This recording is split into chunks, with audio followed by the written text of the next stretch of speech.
Hello and welcome back to this week's episode of Her Daily Rhythm. I'm your host, Natalie Smythe. If you haven't been here, I'm a nutritionist, naturopath, and meditation guide, and I'm in partnership with FemTech, and they're an incredible holistic platform dedicated to supporting you and women from menstruation to menopause, and they support women through an incredible lineup of experts, Ayurvedic doctors, medical doctors, practitioners, including myself. So, without further ado, I thought where I am, and I know not everybody is based in the Northern Hemisphere, so I apologize, but wherever you are, you're going through a shift in season.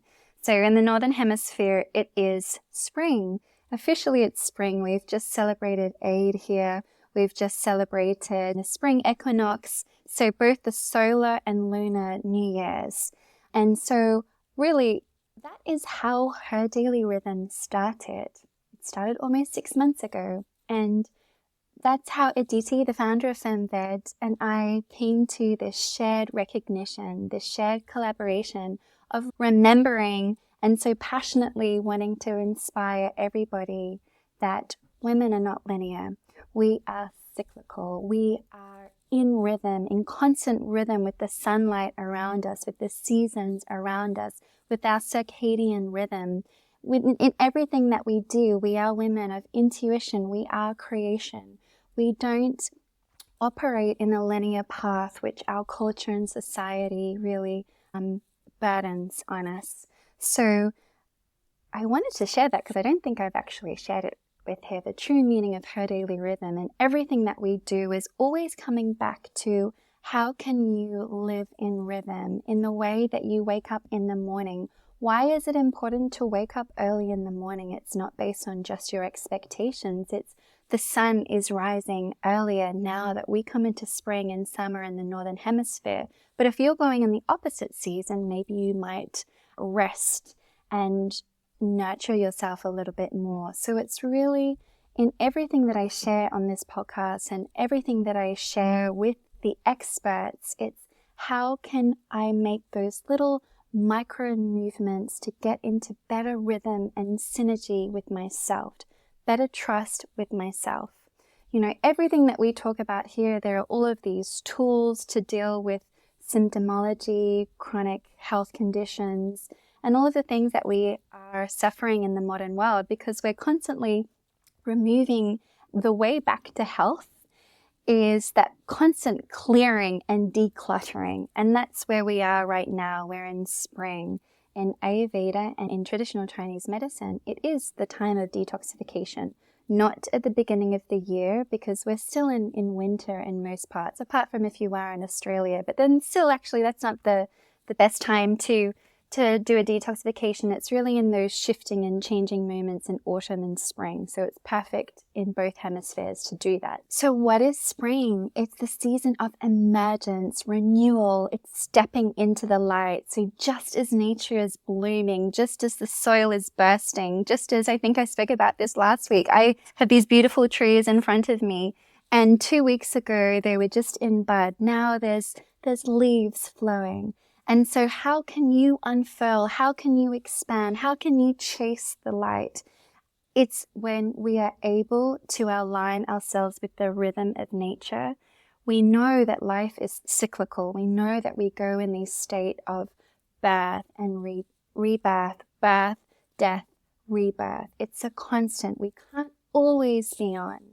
So I think that's really the important part, is to really live in cycles as we are. So it is this invitation, as I want you to really reflect on after this episode, is how can you bloom into this season physically, emotionally, mentally, and spiritually as well.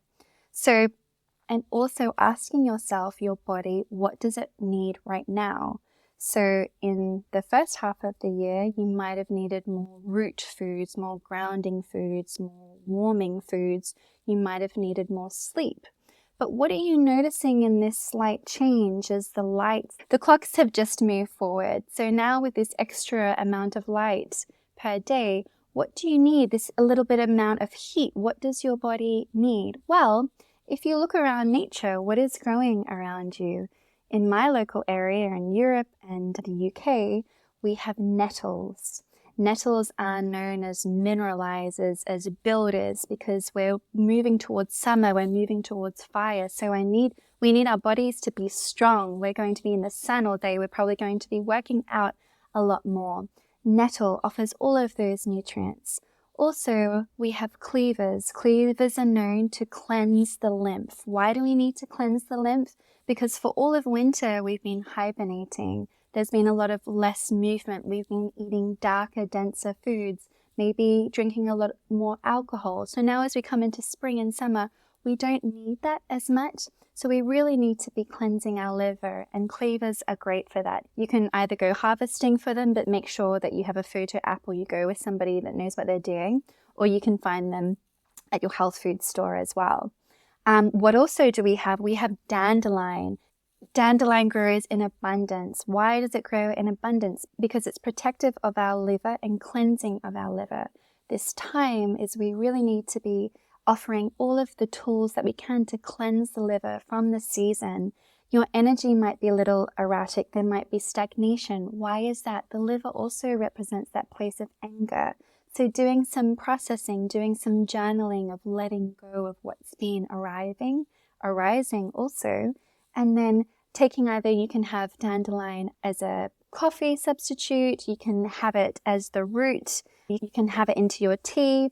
You can also, the leaves are a beautiful salad. You can even make a pesto with nettle and dandelion also. And so in this time, we really want to be eating with the season. We always want to be eating the season, but particularly you've got your lamb's lettuce, rocket is sharing up, all of your leafy greens too. And what's in common with these leafy greens too? They're a little bit like peppery. They're a little bit bitter. Why are they bitter? Why does nature provide us with that bitter taste? Because that's what activates our salivary glands. That's what activates our amylase. It's our digestion, because digestion starts in the mouth. Well, it actually starts with the aroma too, with cooking.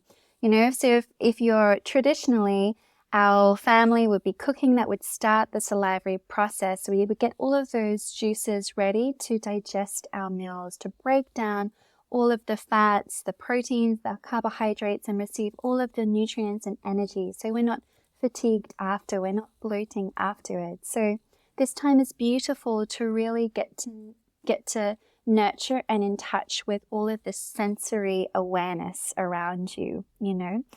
I think the time when you're first able to witness or see the change in season is it's usually with our smell.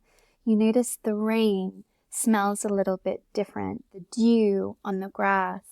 You start to notice the aroma of the flowers. You might sweat and perspire differently because you're eating lighter food. So going back to that digestion piece, digestion really starts outside of ourselves so we can digest inside of ourselves. So then it's coming back to that rhythm piece too. So you really want to be incorporating more of your radishes, asparagus, citrus fruits, herbs like mint and parsley. Have chlorophyll, the greens, in abundance because they really cleanse your blood system. We want to be prime. I can't overstate how this wintry time really does build up that stagnation. So we want to, just as nature, we are really always mirroring nature here. You also want to be having things like dandelion, fennel, and nettle in your water and your teas in the morning, having a little bit of a gentle fast, so maybe experimenting with that if that doesn't cause any low blood pressure, if that doesn't cause the weight gain. So you're really listening to your body because you have a different rhythm to other people. Then checking what's in season in your local area. So going to the farmers markets, making a connection with your farmers markets. If you don't have that accessible to you, maybe you have these delivery boxes, and if that's not accessible to you, there's lots of odd boxes too. Or if that's not accessible to you, start a garden or experiment. There's so many different ways to establish a connection with nature, and if there isn't one, create one or get together with your community. It's really fun and grounding. And also on an energetic level, there is a lot going on. Well, we see around us in the news, but we're receiving right now. We're quite Mercurian. We're in our minds right now. So cooking, gardening, being creative, making things with your hands offsets that hysterical energy that we have to ground yourself back into your body. So that's a really beautiful practice. And so as I am speaking about the body, a wonderful practice to do. Now, your lymphatic system actually isn't mentioned so much because it doesn't have its own pump.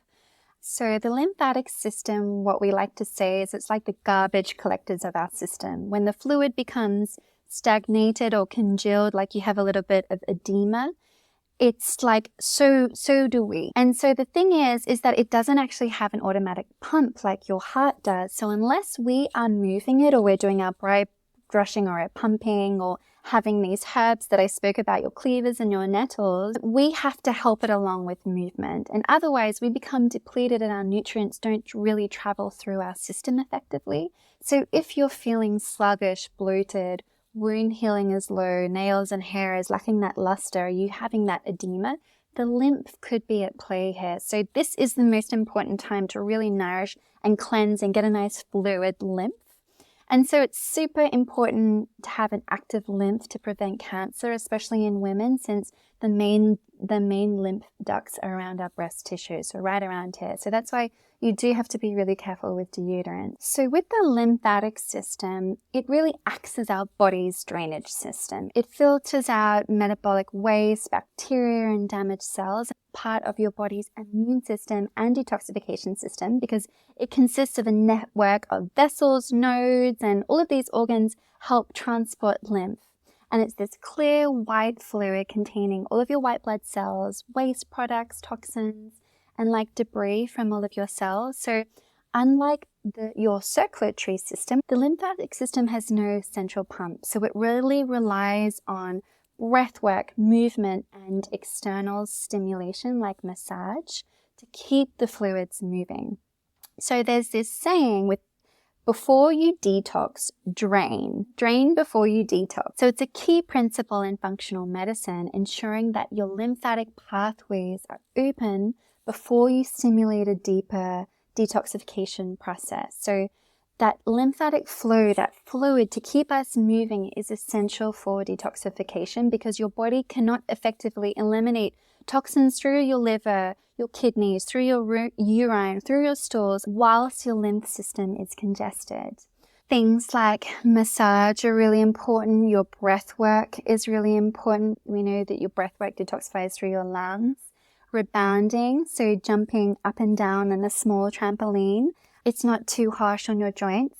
And then finally doing your lymphatic massage. So if you go into the bathroom right now and lift up your arm, and we have armpits, right? They're called pits for a reason. So if you can really press into your armpit, and if you notice that there's a bit of edema or swelling, or there's not quite a pit, that means that we just need to do some gentle manipulation, just some gentle pressing on there to really move the lymph, because right through here is you have your main lymph nodes. As well, right on your clavicle bone is really important, so just lightly pressing and tapping into there.